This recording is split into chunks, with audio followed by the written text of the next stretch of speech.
Hello बच्चों, let's read this question. So this question says match the column first with the column second. Okay, column one और column to क्या करना है हमें यहाँ पर मैच करना है. We have given the four options. देखिए आपको यहाँ पर क्या है, फोर स्टेटमेंट गिवन है, उसके करस्पॉन्डिंग हमें यहाँ पर मैच करना है and four options are given. Alright, तो देखिए बच्चों इस क्वेश्चन का की कॉन्सेप्ट आप क्या लिख सकते हैं, the key concept of this question.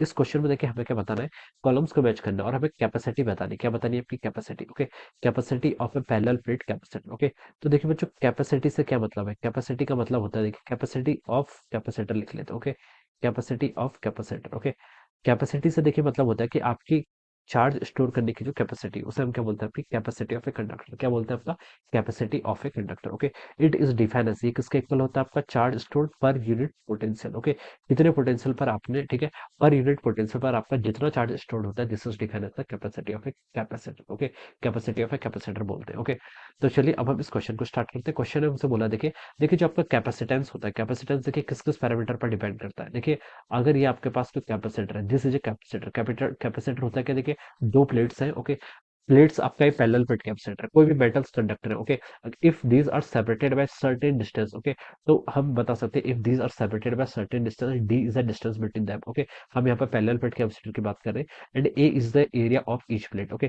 तो देखिए जो इसका कैपेसिटेंस होता है वो किस कैसे डिफाइन होता है, capacitance is equal to epsilon times A by D के इक्वल होता है. Okay, this is the capacitance. Okay, तो देखिए कैपेसिटेंस आपका सिर्फ एरिया पे डिपेंड करता है और किस पर, डिस्टेंस बिटवीन द प्लेट्स पे डिपेंड करता है एंड एप्सिलॉन जो इनके बीच का आपका परवेडिंग मीडियम है उस पर डिपेंड करता है. ओके, अभी एयर है तो देखिए हम इन जनरल जो इसका फार्मूला होता है वो इसका फार्मूला ही होता है. Okay, epsilon A by D. Okay, तो अगर हम एयर की बात करते हैं तो एयर का देखिए एप्सिलॉन को क्या लिख सकते हैं, एप्सिलॉन को लिख सकते हैं हम यहाँ से एप्सिलॉन नॉट टाइम्स कितना होता है आपका एप्सिलॉन आर. ओके, एयर की अगर हम बात करते हैं तो एयर की रिलेटिव परमिटिविटी कितनी होती है, वन के इक्वल होती है. ओके, अगर हम यहाँ पर एयर की बात करें तो इसकी रिलेटिव परमिटिविटी कितनी होती है आपकी, वन के इक्वल होती है. तो सी, ये एप्सिलॉन को हम क्या लिख सकते हैं, सिंपली एप्सिलॉन से रिप्लेस कर सकते हैं. ओके, और अगर हम किसी अदर मीडियम की बात करें, देखिए अगर हम यहाँ पर कंडक्टर की बात करते हैं. Okay, for the conductor. Okay, conductor के लिए देखिए आपकी परमिटिविटी डाइलेक्ट्रिक कांस्टेंट किसके इक्वल होता है, आपका इन्फिनिटी के इक्वल होता है. कितना, इन्फिनिटी के इक्वल. ओके, तो हम यहाँ पर से ऐसे बता सकते हैं. ओके, अब देखिए ए में बोला है इसने, the capacity of a parallel plate air capacitor C naught inch. Okay, ये किसके इक्वल होगी, देखिए एयर कैपेसिटर है तो देखिए हम क्या लिख लेंगे, C is equal to epsilon A by D. Okay, simply just आपका यहाँ पर ये लिख सकते हैं, this is the formula. Okay, तो आपका एयर के लिए तो आपका ये हो जाएगा. ओके, अगर एयर बीच में आपका मीडियम है. ओके, तो देखिए बच्चों ये किससे मैच कर रहा है, आपका ऑप्शन ए आपका देखिए एस से मैच कर रहा है. Okay, statement A. अब देखिए स्टेटमेंट बी पर मूव करते हैं, इसमें लिखा है capacity when dielectric mediums फिल्स the entire space. Okay, अब देखिए बच्चों अगर आपके कैपेसिटर के बीच में हमने कोई क्या कर दिया, कोई डाइलेक्ट्रिक मीडियम को डाल दिया जिसका डाइलेक्ट्रिक कांस्टेंट आपका के इक्वल है. ओके, के is the dielectric constant. Okay, तो इस केस में देखिए हम क्या करेंगे, डाइलेक्ट्रिक कांस्टेंट के का मतलब क्या, आपकी रिलेटिव परमिटिविटी आपकी ए के इक्वल, के इक्वल है. तो देखिए अब आपका जो कैपेसिटेंस हो जाएगा वो किसके इक्वल हो जाएगा, देखिए एप्सिलॉन को क्या लिखेंगे आप, epsilon naught times epsilon R. Okay, epsilon R बोल दीजिए या फिर के बोल दीजिए, तो हो जाएगा आपका के times epsilon A by D. Okay, तो आपको जस्ट ये फॉर्मूला याद रखना है. ओके, अगर हमने किसी डाइलेक्ट्रिक मीडियम को प्लेस कर दिया तो यहाँ पर हम क्या करेंगे, के यानी कि उसका डाइलेक्ट्रिक कांस्टेंट से मल्टीप्लाई करेंगे. तो जो आपका नया कैपेसिटेंस हो जाएगा वो कितना हो जाएगा, आपके ओल्ड वाला कितना था आपका सी नॉट, के टाइम्स सी नॉट के इक्वल हो जाएगा. ओके, तो ये हम बता सकते हैं. तो देखिए बच्चों ये आपका बी ऑप्शन क्यू से मैच कर रहा है, किससे मैच कर रहा है, आपका बी वाला आपका ऑप्शन क्यू से मैच कर रहा है.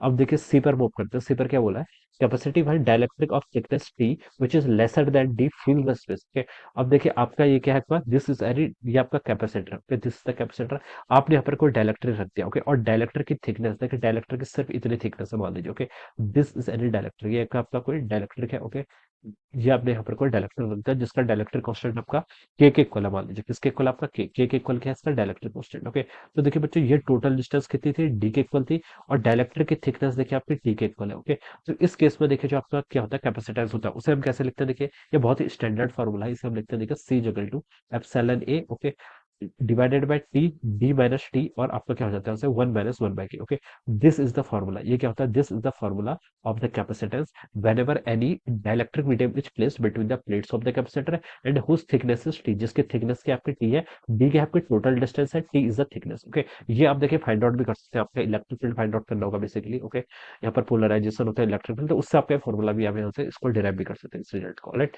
तो ये आपका हो जाएगा ऑप्शन. देखिए तो देखिए सी के करस्पॉन्डिंग देखिए आपका कौन सा ऑप्शन मैच कर रहा है, आर मैच कर रहा है. ओके, तो हम लिख सकते हैं सी के करस्पॉन्डिंग आपका आर रहेगा. अब देखिए डी पर क्या बोला गया है, capacity when conductor of thickness T, जिसकी थिकनेस क्या lesser than D fill the space. Okay, आपका कंडक्टर जिसकी थिकनेस क्या T less than D fill the space. Okay, thickness T conductor, अच्छा कंडक्टिंग मटेरियल है। ओके, तो देखिए बच्चों, जब आपका कंडक्टिंग मटेरियल होगा तो आप देखिए इसी फॉर्मूला का यूज कर लीजिए। ओके, इसी फॉर्मूला से हम डिराइव कर सकते हैं। देखिए एप्सिलॉन ए डिवाइडेड बाय क्या होगा आपका टी डी, यहाँ से डी माइनस टी, और ये आपका वन माइनस वन बाय के इक्वल है। ओके, ये आपका टोटल रिजल्ट हो जाता है किसका, कैपेसिटेंस का। अब देखिए आपका कंडक्टर होता है, कंडक्टर के लिए रेडियो परमिटिविटी की वैल्यू या फिर डाइलेक्ट्रिक कांस्टेंट की वैल्यू कितनी होती है, इन्फिनिटी। तो यहाँ पर के की जगह आप इन्फिनिटी पुट कर लीजिए। तो देखिए बच्चों कितना हो जाएगा आपका एप्सिलॉन ए डिवाइडेड बाय, देखिए यहाँ से हो जाएगा आपका डी माइनस टी, और one minus one by infinity कितना, जीरो के इक्वल। तो आप इसको लिख सकते हैं, ये हो जाएगा आपका epsilon A divided by D minus T. Okay, so this will be the capacitance. Okay, तो ये देखिए आपका किससे मैच कर रहा है, आपका ऑप्शन पी से मैच कर रहा है। किससे, ऑप्शन पी से। सो हम बता सकते हैं कि ऑप्शन पी इसके करस्पॉन्डिंग करेक्ट हो जाएगा। तो देखिए बच्चों, रिजल्ट को समराइज करते हैं। ए के करस्पॉन्डिंग एस, बी के करस्पॉन्डिंग देखिए आपका क्या है, क्यू आर है, सी के करस्पॉन्डिंग आपका आर आर है, और डी के करस्पॉन्डिंग देखिए आपका क्या आ रहा है, पी मैच कर रहा है। Alright, so this will be the answer. S Q R P will be the answer. Okay, तो ये देखिए आपका ऑप्शन फोर से मैच कर रहा है। Okay, S Q R P. Okay, so this will be the answer of this question. So option 4 will be the correct answer of this question. All right. So I hope you all understood this concept. All the best and thank you so much.